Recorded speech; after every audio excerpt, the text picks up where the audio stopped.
ஆந்திர மாநிலம் விஜயவாடாவில் சந்திரபாபு நாயுடு பதவியேற்பு விழா நடைபெறுகிறது.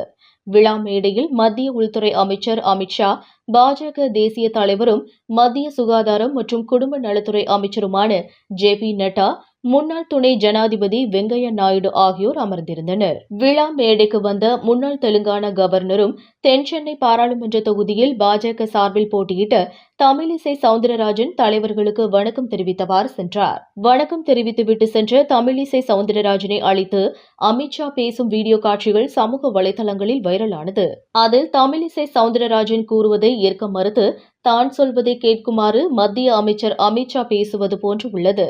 தமிழகத்தில் நடந்து முடிந்த பாராளுமன்ற தேர்தலில் அதிமுக கூட்டணி தொடர்பாக மாநில தலைவர் அண்ணாமலைக்கும் தமிழிசை சவுந்தரராஜனுக்கும் பனிப்போர் ஏற்பட்டுள்ளது. இது தொடர்பாக பாஜக தேசிய குழு சார்பில் விசாரணை செய்யப்படுவதாக தகவல் வெளியானது. இந்த நிலையில் மத்திய மந்திரி அமித் ஷா மேடையில் வைத்து தமிழிசை சவுந்தரராஜனிடம் கடுமையாக பேசிய சம்பவம் அரங்கேறியிருக்கிறது.